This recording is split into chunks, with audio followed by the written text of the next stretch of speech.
Hello everyone, welcome to my channel. मैं शगुफ्ता और आज पढ़ने वाले हैं भारतीय अर्थव्यवस्था को। हमारा जो टॉपिक चल रहा था अर्थव्यवस्था वाला ही चल रहा है, क्योंकि बीच में अगर कोई टॉपिक हमें मिलता है जो कि इम्पोर्टेंट लगता है तो वो आपका अपलोड कर देती हूँ मैं। बाकी हमारा जो अभी सीरियल से चल रहा था वो भारतीय अर्थव्यवस्था का टॉपिक चल रहा था। बाकी हमारा जो CDP है, साइकोलॉजी का जो पार्ट है, जो बाल मनोविज्ञान, जीवन कौशल, शिक्षण कौशल, उनसे रिलेटेड हमारा बहुत सारा मटेरियल अपलोड हो चुका है, जो कि बहुत ज़्यादा काफ़ी है। फिर भी एक दो सिद्धांत या और कुछ चीज़ें रह गई हैं, वो भी आपकी अपलोड होती रहेंगी धीरे धीरे। और GK का हमारा पोर्शन जो है वो ऑलरेडी कंप्लीट हो चुका है। जितने भी आपके जो आपका सिलेबस है उसमें जितने भी टॉपिक दिए गए हैं उस हर एक टॉपिक पर वीडियो मैंने बनाया है, बहुत डिटेल से बनाया है।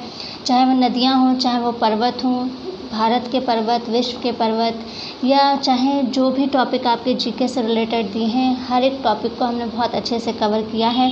आप GK वाले पोर्शन में जाकर देखें, वहाँ से आपका GK, अगर आपने वहाँ से मेरी प्लेलिस्ट से देखें, आपने सारे GK के वीडियो देखे हैं वहाँ पर से, तो आपका कोई क्वेश्चन गलत नहीं होगा, चाहे वो किसी भी टॉपिक से रिलेटेड क्यों ना हो।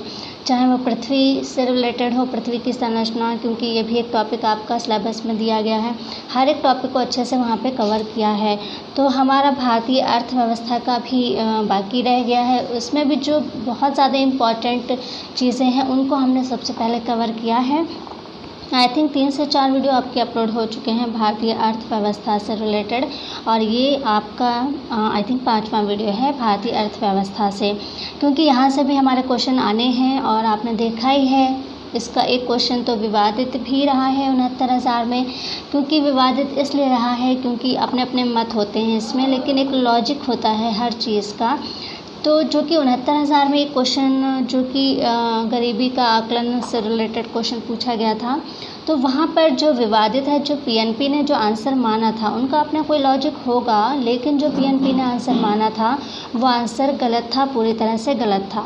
उन्होंने जो आंसर की जारी की उसमें उन्होंने जो आंसर माना वो पूरी तरह से गलत था। हालांकि अपना अपना लॉजिक होता है, लेकिन वो गलत था। NCERT की बुक जो है उस बुक में भी वो आंसर नहीं है। जो वो बता रहे हैं कि किसी बुक में वो आंसर है तो होगा, बट जो उसका लॉजिक है आप पढ़ेंगे, अभी आप धीरे धीरे चीज़ें पढ़ेंगे, जानेंगे कि क्या राष्ट्रीय आय होती है, क्या प्रति व्यक्ति आय होती है, किस चीज़ से हम गरीबी का आकलन करते हैं, तो सारी चीज़ें आपको खुद ही पता चल जाएंगी। इसीलिए हमारे वीडियो थोड़ा सा लंबे होते हैं, बड़े होते हैं, डिटेल से मैं पढ़ाती हूँ ताकि आपका कोई भी कन्फ्यूज़न ना रहे एग्ज़ाम्स में। ठीक है, अगर आप कोई क्वेश्चन वहाँ पर आंसर करते हैं तो आप बिल्कुल श्योर हों कि आपका आंसर बिल्कुल सही है। इसलिए हम हर वीडियो को, यानी कि हर एक टॉपिक को हम पहले थ्योरिकल पढ़ाते हैं, उसके बाद हम एक वीडियो लाते हैं जिसमें क्वेश्चन और आंसर होते हैं। अगर आप पहले ही क्वेश्चन आंसर यानी 1 लाइनर आप देखेंगे तो आपकी चीज़ें क्लियर नहीं होंगी। आपको थोड़ा सा बड़े वीडियो देखने की आदत डालनी होगी अगर आपको एग्ज़ाम बहुत अच्छा देना है तो। आज का जो हमारा वीडियो है भारतीय अर्थव्यवस्था का, वो भी थ्योरिकल वीडियो है। इस वीडियो को देखने के बाद हम आपका एक क्वेश्चन आंसर का वीडियो लाएंगे जो कि इसी से होगा, और आप देखेंगे कि कितने सारे क्वेश्चन आंसर बनेंगे इस एक छोटे से वीडियो से। आपको ये लग रहा होगा कि बहुत लंबे चौड़े पैराग्राफ हैं, इनको पढ़ने में टाइम वेस्ट होगा, ऐसा कुछ नहीं है। इस एक पैराग्राफ से ही बहुत सारे क्वेश्चन आपके निकल कर आएंगे और बहुत सारे क्वेश्चन आपके पिछले एग्ज़ाम्स में लगातार पूछे जा रहे हैं। आप मेरे चैनल पर किसी भी वीडियो को देखें, आपको कोई भी वीडियो बिल्कुल वेस्ट नहीं मिलेगा। हर एक वीडियो की अपनी एक अलग इम्पॉर्टेंस है। मैं बिल्कुल वेस्ट मटेरियल जो है यहाँ पर अपलोड नहीं करती हूँ। इसलिए थोड़ा सा पहले आपको समझना होगा कि आपका जो आज का वीडियो है उसका टॉपिक क्या है। तो इसीलिए वीडियो को स्टार्ट करने से पहले आपको पहले समझाना पड़ेगा कि आप जो वीडियो देखने जा रहे हैं उसमें क्या ख़ास बात है। तो आपको पहले ये थ्योरिकल वीडियो देखना होगा, समझना होगा। उसके बाद आपका एक वीडियो आएगा जिसमें इसी वीडियो से रिलेटेड जो भी इस वीडियो में मैं पढ़ाऊंगी इसी से क्वेश्चन और आंसर बनाऊंगी। तब आप देखेंगे कि इसी एक पैराग्राफ से आपके कितने सारे क्वेश्चन बनते हैं। तो चलिए वीडियो स्टार्ट करते हैं। चैनल पर नए हैं सब्सक्राइब ज़रूर कर दीजिए, साथ ही बेल आइकन को भी प्रेस कर दीजिए। तो चलिए वीडियो स्टार्ट करते हैं। तो हम यहाँ पर पढ़ेंगे सबसे पहले आर्थिक समृद्धि एवं आर्थिक विकास। सबसे पहले हम पढ़ेंगे आर्थिक समृद्धि को, उसके बाद समझेंगे आर्थिक विकास को। अभी हम आर्थिक को पढ़ रहे हैं, अर्थ मतलब जो आर्थिक चीज़ें हैं उनको हम समझने की कोशिश करेंगे। उसके बाद हम राष्ट्रीय आय को समझेंगे, कि राष्ट्रीय आय क्या है। ठीक है, तो सबसे पहले हम देखते हैं आर्थिक समृद्धि को, उसके बाद देखेंगे हम आर्थिक विकास को। तो ये जो पैराग्राफ है ये आर्थिक समृद्धि से रिलेटेड है, ये भी आप समझ लें। तो देखिए एक एक पॉइंट को बहुत आराम से समझना है आपको। आर्थिक समृद्धि से अभिप्राय किसी समय अवधि में किसी अर्थव्यवस्था में होने वाली वास्तविक आय से है। ठीक है, वास्तविक आय से। सामान्यतया यदि सकल राष्ट्रीय उत्पाद यानी जीएनपी क्या है, सकल राष्ट्रीय उत्पाद, सकल घरेलू उत्पाद को कहते हैं जीडीपी, एवं प्रति व्यक्ति आय में वृद्धि हो रही हो तो हम कहते हैं कि आर्थिक समृद्धि हो रही है। यानी आर्थिक समृद्धि क्या है, सामान्यतः अगर सकल राष्ट्रीय उत्पाद और सकल घरेलू उत्पाद यानी जीएनपी और जीडीपी और प्रति व्यक्ति आय, यानी ये तीन चीज़ें यहाँ पर देखें, ये जीएनपी, जीडीपी और प्रति व्यक्ति आय। अब प्रति व्यक्ति आय कैसे निकालते हैं ये हमने आपको पिछले किसी वीडियो में बताया हुआ है। अभी आप आगे बढ़ेंगे तो इस वीडियो में भी मैं आपको बताऊंगी कि प्रति व्यक्ति आय कैसे निकालते हैं।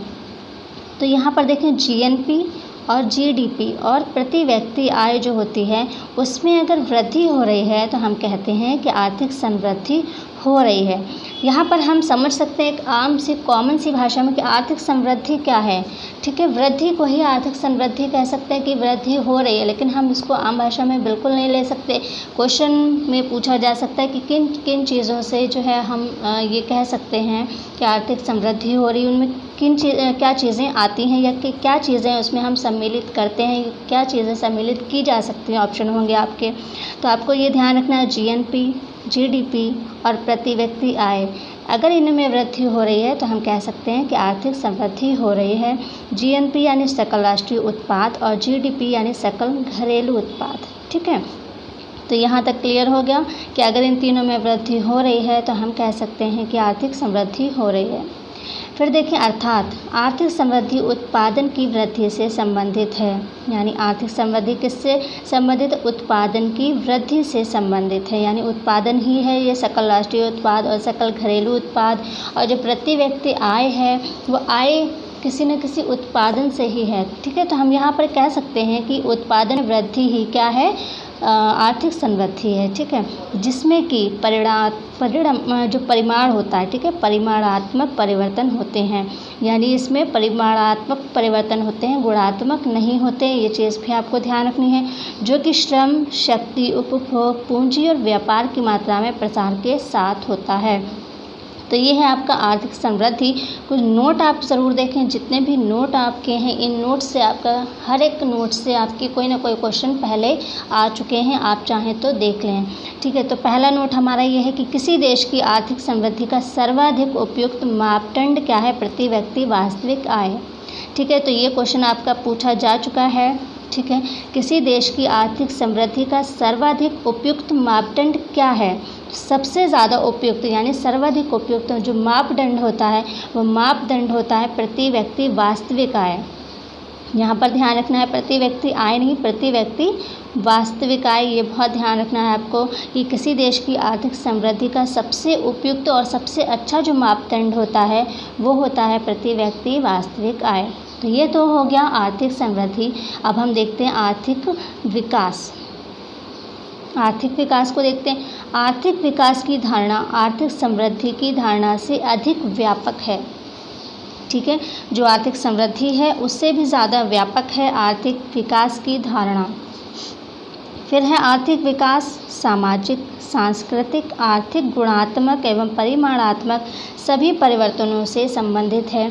आपने देखा कि आर्थिक समृद्धि किससे संबंधित है, परिमाणात्मक। ठीक है, उसमें गुणात्मक नहीं है। जैसे कि हमने आपको पहले बताया, आपको ध्यान रखना है कि जो आर्थिक समृद्धि है वो गुणात्मक नहीं है, परिमाणात्मक है। लेकिन यहाँ आपको ये ध्यान रखना है कि आर्थिक विकास जो है वो गुणात्मक और परिमाणात्मक जो है वो सभी परिवर्तनों से संबंधित है। क्या, आर्थिक विकास।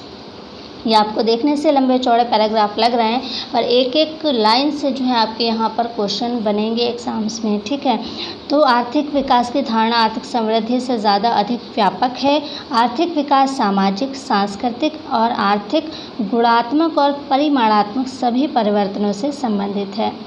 नेक्स्ट है आर्थिक विकास तभी कहा जाएगा जब जीवन की गुणवत्ता में सुधार हो।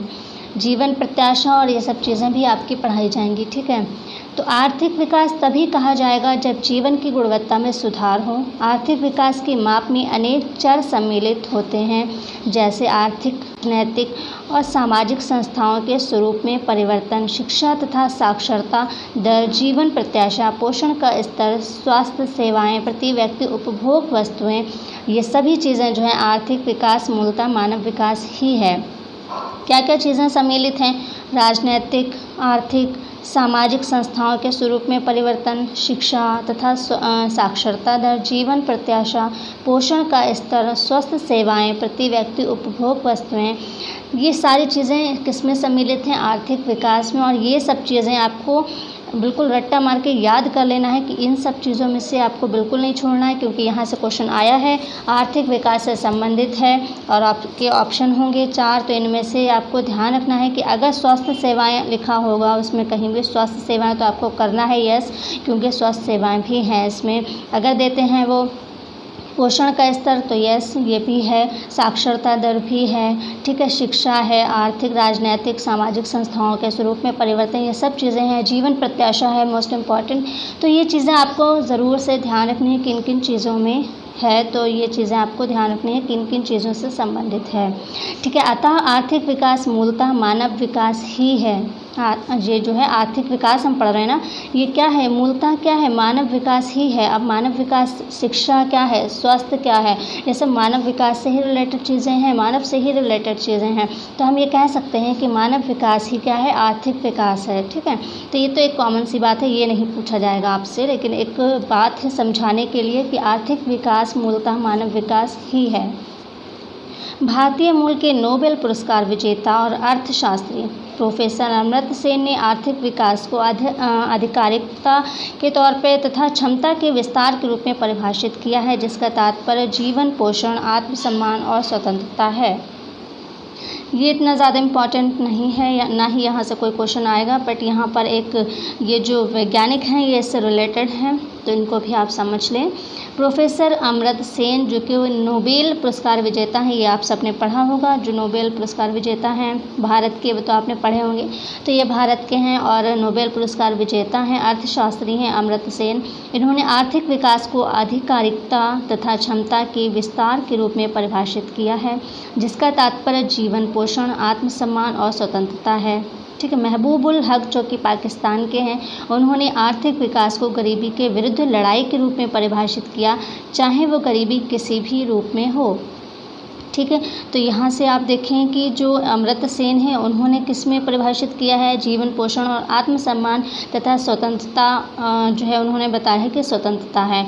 लेकिन महबूबुल हक ने किसको बताया है? आर्थिक विकास को गरीबी के विरुद्ध लड़ाई, ठीक है, के रूप में परिभाषित किया, चाहे वो गरीबी किसी रूप की हो। किसने ये किया है स्टेटमेंट? किसका स्टेटमेंट है? महबूबुल हक का। तो हो सकता है आपसे कभी स्टेटमेंट पूछते हैं, अदरवाइज़ मुझे नहीं लगता है स्टेटमेंट पूछेंगे, क्योंकि यहाँ पे क्वेश्चन बहुत कम ही आएंगे भारतीय अर्थव्यवस्था से। ठीक है, तो यहाँ पर स्टेटमेंट मुझे नहीं लगता कि वो पूछेंगे, फिर भी आपको एक बार देख लेना चाहिए। नेक्स्ट नोट देखें, जो कि हमने पहला एक नोट देखा था, इम्पॉर्टेंट था, वहाँ से क्वेश्चन आए हैं। दूसरा नोट देखें, किसी देश का आर्थिक विकास, क्योंकि हमने पहले आर्थिक समृद्धि पढ़ा था तो उससे रिलेटेड हमने एक नोट देखा। अब यहाँ पर हम पढ़ रहे हैं आर्थिक विकास, तो उससे रिलेटेड भी आप एक नोट देख लें जो कि बहुत ज़्यादा इम्पॉर्टेंट है।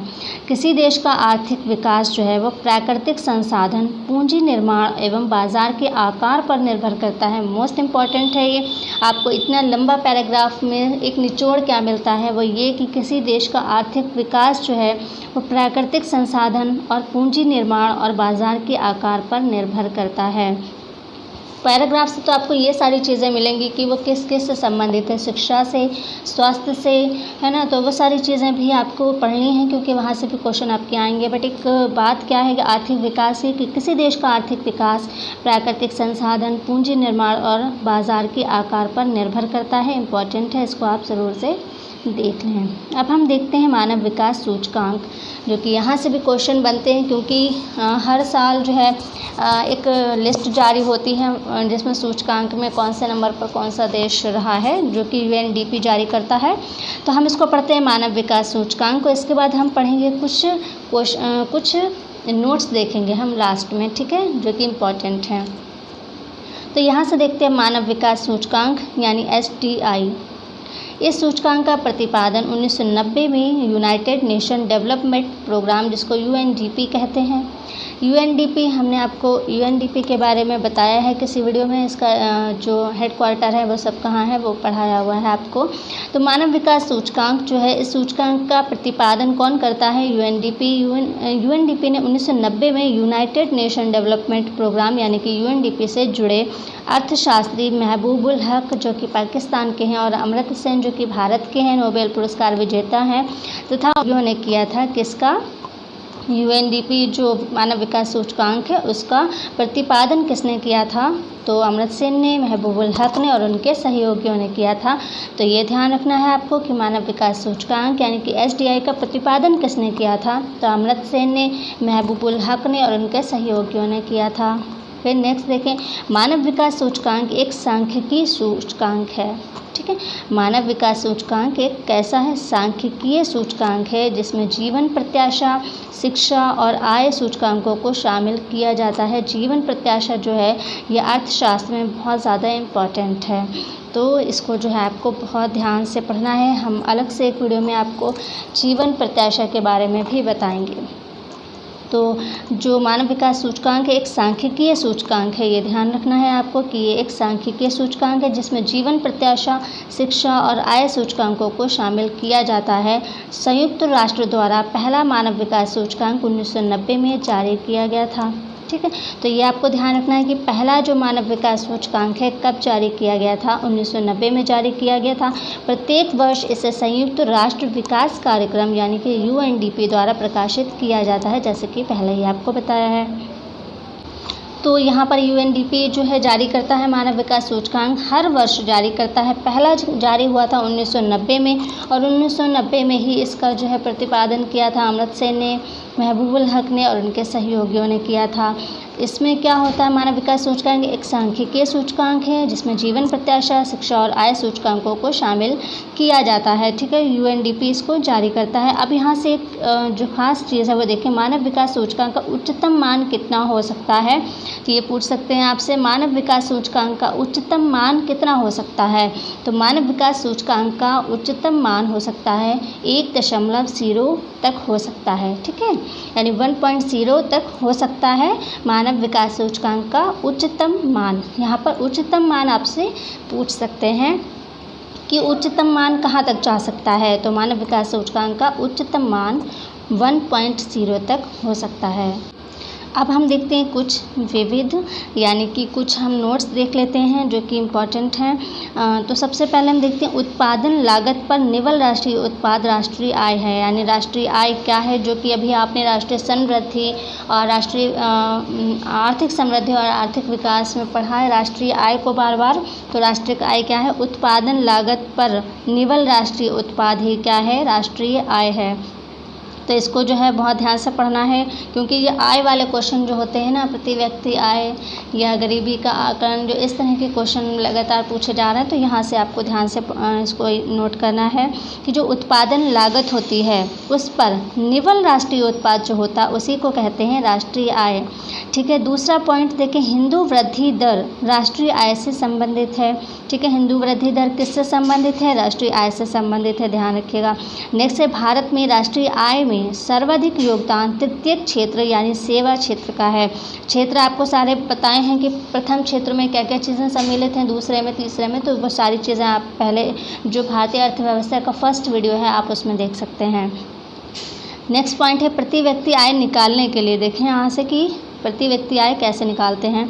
प्रति व्यक्ति आय निकालने के लिए राष्ट्रीय आय को देश की कुल जनसंख्या से भाग दिया जाता है। अभी आपने प्रति व्यक्ति आय को पढ़ा, जब हम आर्थिक समृद्धि पढ़ रहे थे तो उसमें आपको बताया था कि कैसे निकालते हैं, वो बाद में बताऊंगी। तो आप यहाँ से देख सकते हैं कि प्रति व्यक्ति आय कैसे निकालते हैं। तो प्रति व्यक्ति आय निकालना बहुत आसान है। राष्ट्रीय जो आय होती है उसको देश की कुल जनसंख्या से भाग दिया जाता है। अब आप कहेंगे कि राष्ट्रीय आय कैसे पता चले कि राष्ट्रीय आय क्या होती है?